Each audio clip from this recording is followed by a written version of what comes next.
অনেক দিন পর সাজতে এসেছি। এমন সাজ সেজেছি এক্কেবারে কিরণমালার কটকটি হয়ে গেছি। আসসালামু আলাইকুম, কী অবস্থা, সবাই কেমন আছেন? চোখের অপারেশনের কারণে অনেক দিন পর্যন্ত এই যে আমার মেকআপের জিনিসগুলো ধরাছোঁয়া হয়নি বা কোনো প্রকার মেকআপও করা হয়নি, সাজগোজও করা হয়নি।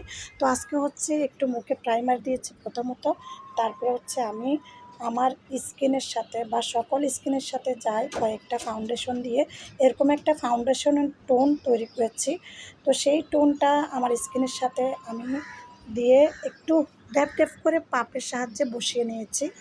যত সুন্দরভাবে আমার স্কিনের সাথে এটা বসে সেইভাবে ততক্ষণ না পর্যন্ত আমি এটাকে ড্যাপ ড্যাপ করে বসিয়েছি। তারপরে হচ্ছে আমার সুন্দর করে যখন ফাউন্ডেশন বসে যাবে তখন আমি ব্ল্যাক কালারের একটা শেডো দিয়ে আমি ব্রোটাকে আর্ট করে নিচ্ছি। তো ব্রোটা আর্ট করে নিচ্ছি, আমার দুইটা ব্রোই আমি সেমভাবে আর্ট করে নিব। তারপরে আমি একটা ব্রাশের সাহায্যে ওই আমার যে ব্রো আর্ট করার তুলি, ওই তুলিতে মাথায় আবার ব্রাশও আছে, তো ওই ব্রাশ দিয়ে সেট করে নিচ্ছি। এখন এই ফাঁকে একটু বলতেছি, যারা আমার ভিডিওটা দেখবেন অবশ্যই বেশি করে শেয়ার করবেন, সুন্দর সুন্দর কমেন্ট করে উৎসাহিত করবেন, তাহলে আমি এরকম আরও সুন্দর সুন্দর ভিডিও আপনাদের জন্য নিয়ে আসব। তো এখন হচ্ছে আমি নাকের দুই সাইডে একটু কন্টুরিং করে নিচ্ছি।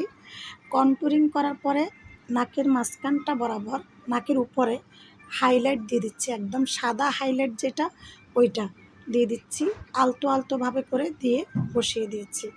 তো হাইলাইট করার পরে আরেকটা কথা বলতেছি, যারা আমার পেজ থেকে দেখবেন পেজটা ফলো করবেন, আর যারা ফলো করেন নাই, যারা ইউটিউব থেকে দেখবেন ইউটিউব চ্যানেলটা সাবস্ক্রাইব করবেন, যারা সাবস্ক্রাইব করেন নাই, যারা টিকটক থেকে দেখবেন টিকটক আইডিটা ফলো করবেন, যারা ফলো করেন নাই।